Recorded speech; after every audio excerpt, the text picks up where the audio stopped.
Good evening. I'm Dr. Fred Rouse, the Real Money Doctor, and it's currently Saturday, May 9th, just about 7 o'clock or so. So I'm here today to discuss the events that will help and affect the way you get, protect, and enjoy your money, your life, and your retirement. The question for today is, who's getting hurt? I'll get to that in just a few minutes. But for now, we start out every day right now since this happened back in January, February, March, thereabouts. We've been doing this for close to 30 days or so at least, probably a little bit more. The COVID cases for the day. Right now, we top in the U.S. 1,300,000 cases. That number keeps growing. It's not a surprise to keep testing more, but there's actually more and more people actually breaking out with COVID that are having a bad time of things. Right now, the death count is 78,618 people died in just the last 10 weeks. That's a big number. Now, there's a lot of people out there that say, they're not counting the deaths right, they're inflating the numbers. I don't care what you want to say. I don't care what you want to do. I don't care what you believe. That many people have died in the last 10 days. Now, well, you can attribute to anything you'd like to, but that many people, 78,000 people, have died in the last 10 days. Now, even if the count is off to some degree, the majority of these people died from COVID or from something that related to COVID or something that they would not have died for before if it were not for the COVID. So let's move back into reality just for the hell of it. Okay, right now the death rate is basically 6%. Okay, that's actually went up. Okay, it was lower to begin with. Right now it's at 6%. Right now there's 212,000 cases that actually have recovered. 212,000 people have recovered after they had COVID. For some people, it's a major inconvenience, and that's pretty much it. But for 78,000 people, they died from it. Now, the people that recovered, that's basically 16% of the total cases, which is a growing number. But again, depends on where you're at, whether you feel really good about that number or not. If you're one of the ones that recovered, yeah, you're feeling really good. If you're one of the ones that had known someone who's died, had a family member or co-worker, you're not feeling too thrilled about that number at all. Now, New York State, their cases, again, are going up a little bit. 333,000 cases right now. Their death rates are also going up a little bit. Basically 2 and a quarter a day for the last week or so. So right now they're at 26,500 deaths right now. New York City itself has 183,000 cases. I don't know what the death rate is for New York City. New Jersey still has the second highest number of cases, 137 cases, a little over, and they have over 9,000 deaths right now. So their death rate is also going up. It's leveled off. It's dropping down from where it was, but it's nowhere near where anyone would like it to be. Now, New York and New Jersey have shown a lot of improvement with their numbers. They were the biggest people. They still remain the biggest states with the largest number of cases, largest number of deaths. And parts of the country were feeling relatively okay. They think, well, we don't have that much going on in our country. We're spread out a little bit more. We're in the middle of the country. We don't have that big city feel. Well, that could be true. However, okay, every state in the middle of the country is showing hot pockets at this point in time. Primarily, again, small towns that are the least equipped. Okay, they've got the worst medical care because they might have one hospital for a county or 2 or 3 counties possibly. Okay, and it could be an hour away. So the states that don't have big numbers, their numbers are still growing at a rate they're not particularly happy with. Now again, every one of these deaths is a real person. It really is a real person. And it's easy to get off on the numbers and say, oh yeah, those are numbers and that's bad. Well, yes, it's bad, but it gets worse when you actually know someone. And chances are you know someone who's been affected with COVID. I've got a number of personal friends that were affected with COVID. A number of students were affected with COVID. They've recovered, but they weren't happy about it at all. I personally don't know anyone who's died from COVID, but other people do, I'm certain. But I want to make sure that we touch base and we put a face on these people, okay? And I just want to mention at least one of them. Okay? Dezanne Roman, okay, she was 36. She's a principal at Brooklyn School. She lived in New York City, and she died on March 23rd. Okay? She was always talking about her kids, the ones she presided over at Brooklyn Democracy Academy. It was a transfer high school for students who fell behind elsewhere. So basically, okay, when kids were having problems at other schools, they shipped them over to her. Okay, whenever anybody was talking about kids, okay, it was never the children with her. It was always her children. Okay, she made it personal. It was her children.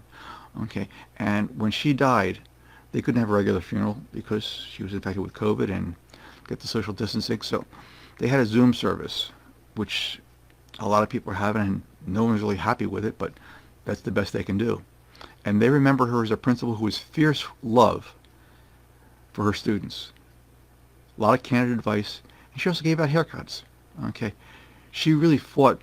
Okay, because she came up as a teenager in Trinidad, and when she was growing up, she was low income. Trinidad is not a real pricey place to live with to begin with, and if you're a local there, okay, you're not having a good time, and that's where she grew up. When she first made it to New York City school system, she was the first employee there, okay, to actually die from COVID in the New York City school system. Okay. She was raised by a single mother who came to New York in search of a better life for her kids. Dezanne fell in love with art class in her public high school. Okay, she really enjoyed it. Her and her friend Mohammed spent the summers, okay, after graduating from high school, going to different art museums. She loved to linger at the Egyptian history exhibit at the Met, reading all the placards. And you know how it is. If you've ever been to a museum, they got these little cards all over the place, and it's interesting to look, but the background that you get from the cards is sort of interesting too.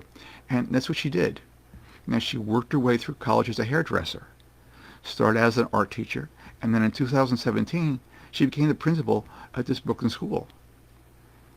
Now, her leadership was a profound success, according to her peers. Okay, she secured funding, she updated the building's look and feel, gave hope to students who had, been dismissed and reprimanded and basically expelled from someplace else. Okay, so these were the troubled kids to begin with, and instead of making her life worse, she went out of her way to make it better. Now, a few years ago, her friend Mohammed said that Romaine heard of her students were having problems getting bullied because of their sexuality, and asked Mohammed, who had just struggled by himself coming out as gay, whether he would, host a workshop on hate speech. She wanted him to focus on the Caribbean community, particularly because, again, many of her students, her children, belong there. Okay, and she said at the time, I need to put a stop to this. She was absolutely relentless in her work and filled with care for each student. Now, there's just a couple of things to put a name behind those numbers. And I don't want to ever forget, these are people. And in today's busy world, so much is going on. So much is getting thrown at us. And we're so wrapped up in what we do ourselves that we end up losing track that all those things out there, they're real people. And this is one of those real people. And she made a difference. And her absence is, without a doubt, going to be felt. Now, we lose more and more of these people every day. Friends, relatives, coworkers. And you don't want to forget these folks. You really don't. They were helping people along the way. They may have helped you. You may have helped them. Okay? Anytime we lose someone, we lose part of ourselves and part of society. And we just don't want that to happen. We really don't. So I do want to get to the question of the day, and the question for today is, okay, who's getting hurt? That's an interesting question, and it comes to play in the fact that the U.S. unemployment rate right now jumped to 14.7% in April. It's the highest level since the Great Depression, and many businesses have been shut down or severely limited their operations to try and slow the spread of COVID. And that's what they're supposed to do. However, the shutdown hurt Americans very, very unequally in regards to age, gender, education, as well as race. Women became the highest unemployed, more than men. Interesting. Hispanics and black were hit harder than whites and Asians. Those without high school diplomas fared the worst, as did teenagers, of whom nearly 1/3 now are out of work. Numbers just released by the Department of Labor show an entire month of activity, the first full month of activity, that women have been hit the hardest. The losses because of the pandemic, okay, were really rough on the women, and it may only be getting worse. The race-related effects may not completely come to light given the abruptness of the manner in which this unemployment crisis really emerged, said Derek Hamilton. He's an economist and executive with the director of a Curran Institute, a study for race and ethnicity in Ohio State. Now, Hispanics posted the highest unemployment rate at 18.9% in April. Okay. With blacks were only at 16.7%, which is still an obnoxious number. For Asians, it was 14.5%, and only 14.2% for whites. Now, the economic crisis started back in mid-March, okay, when restaurants and hotels and other businesses shut their doors basically as mayors and governors issued stay-at-home orders to try and slow the spread of COVID. And that's what they're supposed to be doing. But some economists expect to see the black and Hispanic unemployment rate to continue to rise even faster than that of whites, okay, even when the states begin to reopen their economies in the coming weeks. And again, right now, 80% of the states have some type of reopening plan in place. 80% of the states right now. The black unemployment rate is typically double that of whites anyway. Among all adults, 15% of women, 15.5% of women lost their jobs in April, compared with just 13% of men. Among workers aged 16 to 19, okay, 31.9% became unemployed. People without a high school diploma had the worst unemployment rate at 21.2%, whereas those that at least had a bachelor's degree posted the lowest at 8.4%. Now, some of the disparity is can explain by the industries that these people work in. Hispanics, African Americans, as well as young people and women, those with less education tend to have jobs concentrated in industries that you can't work from home. Okay, so they quickly disappeared. Their jobs quickly disappeared due to social distancing and the protocols with the shutdown. Okay, and if you're a white middle class guy or gal, there's some chance that you can work from home. But if you've got a little bit less education than that, it's difficult. Okay, restaurant workers can't work from home. What a surprise. Okay, auto repair people can't work from home. What a surprise. Okay, now while employment fell sharply in all major sectors, with 20.5 million people losing their jobs in the last month, Labor Department shows that leisure activities, hospitality, suffer particularly heavy losses. The employment in leisure hospitality plummeted by 7.7 million jobs, a decline of 47% in April. Nearly 3/4 of those losses were in food services and drinking establishments. Add that to the list of the fact that 14.7% unemployment, the worst since the Depression, just happened in the last month. Okay, retail establishments lost 2.1 million jobs, especially clothing stores and construction. Hispanics make up more than 1/4 of the workers, shed nearly 1 million jobs. Hairdressers, auto repair people, laundry and other service industries also saw huge dips in employment, along with education and healthcare, among others.